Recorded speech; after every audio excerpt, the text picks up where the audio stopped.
Tim, Cansh from Gunroom.tv, thank you so much for coming to join us here at Gunroom.tv, mate. I've been watching you shoot and your boys shoot all this weekend, and it's been one of those things. You've got people queuing up to get onto the stand to come and shoot, and it's like everything. It's about it's interactive, isn't it? People want to, but most important is tell me who you are and what you do. Okay, I'm Tim Wyborn. I'm the chairman of Xsite Practical Shooting Club. Yep. We're an action air shooting club. We're based just to the west of London. I also shoot at other clubs as well. And I've got several hats. The other one I am is the National Squad Director for Action Air. So I'm quite involved with the UK PSA, and we're developing people to move forwards in action air on all levels. And ultimately, we want to take as strong a squad as we possibly can to Sochi in 2021, which is the next World Shoot. This is what we were talking about off camera, is that this is like the holy grail for you to really go out there and actually prove where you are in the marketplace with the shooting, because the Brits have got a good reputation, have we not? Yeah, they have. So we sent a squad of 9 to Hong Kong for the first World Shoot. We didn't do too badly.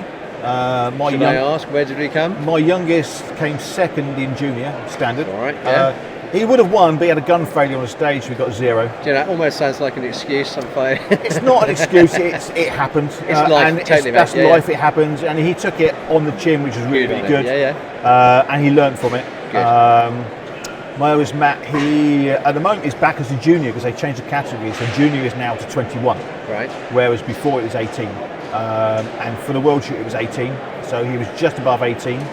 And for the next World Shoot, he will be just above 21, so he's going to miss out twice. No. But he was 24th in the world in Open. Okay. So, and at that competition, how many shooters were there going to have 600.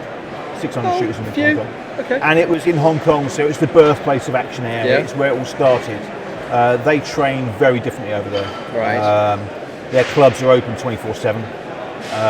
They can literally use it as like a social club. They go to the clubs, they shoot whenever they want, they have a locker, they pull their stuff out, they shoot.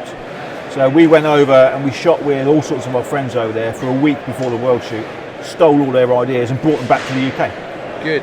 So we're now implementing those ideas and trying to get them into clubs and get people shooting in a way which will improve them, because it's about everybody getting better, not just beating each other. And that's what this is all about. It's about education as well, isn't it? Absolutely. So obviously this is a great way for people to come into practical, whether that is mini rifle, LBP, and or into your future going to PSG, for example. So how would obviously I want you to show me, take me a second, show me the toy, okay? What's a good way for people to come and to start to find out about it?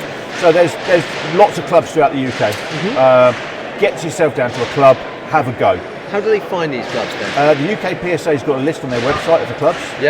Facebook is a very, very good form of finding clubs. If they go to the Xsite Practical Shooting Club and ask where their local club is, we can tell them. Good. So we're on Facebook, so people can find us there. We have a page to try and push people in the right direction. What's the page called? XPSC. XPSC. Or Xsite Practical Shooting Club, and they find it.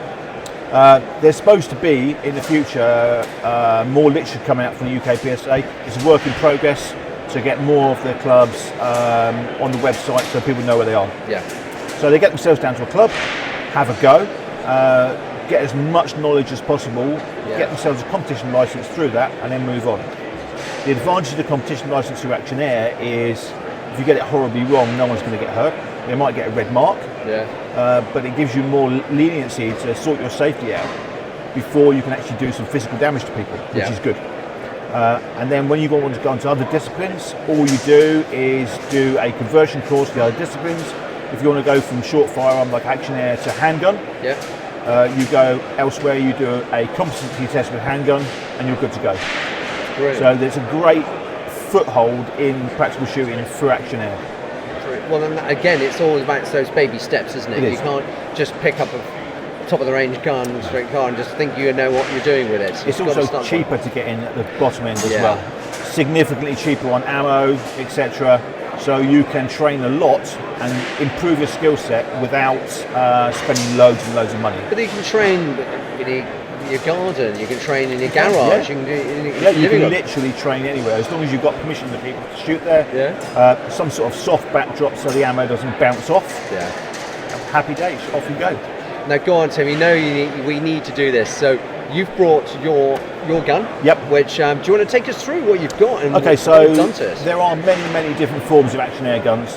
They cover all the different divisions. Yeah. I shoot open.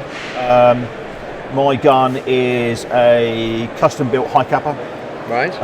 It's all made of either aluminium or stainless steel. Right. It's not for function, it's for longevity. Right. Because Okay. we shoot thousands and thousands of rounds, and the guns that you buy off the shelf Yeah. will last to a point, but then if the materials are moulded, etc., you're not going to get the longevity out of it. Right. And Okay. so reliability is key. Something like this is around about £2,000 plus the sight. Oh, that's okay. So So you're shooting a shield sight. shield sight, yeah. Okay. And what have you? You've taken the gun, and then what have you done to it first? I custom built the whole thing. This Okay. is built from parts. This is not a gun which has been bought and then modified. Okay. This has been completely custom built from parts. And do you do that here in the UK? Do that here in the UK, So yeah. I if custom somebody build wants guns. to have a gun like this, do they come to you? Yeah, I can build them a gun like this. So you build them as well in that Yeah. case, then, Tim? Yeah. Okay. What would you say is the unique features on your gun that you've put on there which make you So, the shooter you unique gun for this is the trigger is like breaking glass. are? Oh, really? Okay. It has a very crisp takeoff, very short first stage, because that's what I prefer. Yeah. Of my two sons, my oldest prefers a button.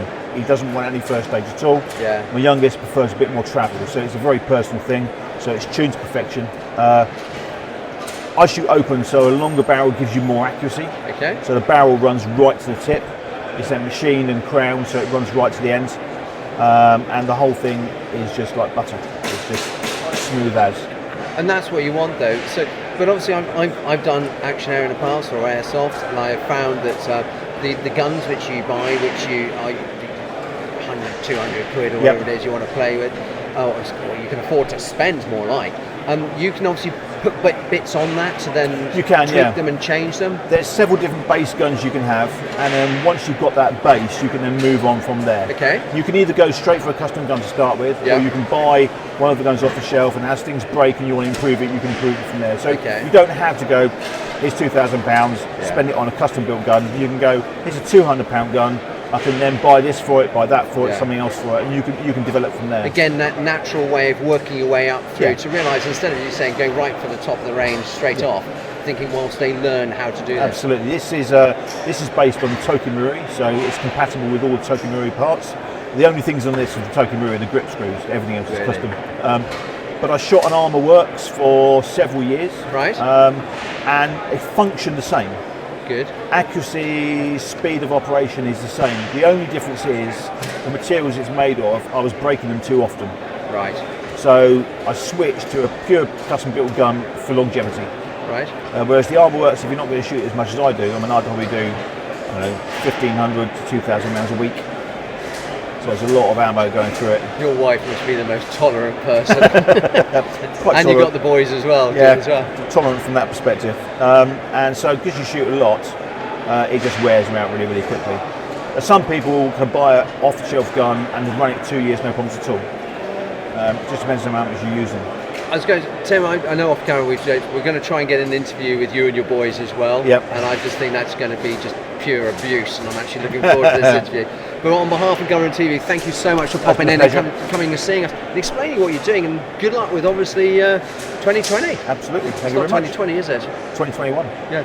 That's 2021, not 2020.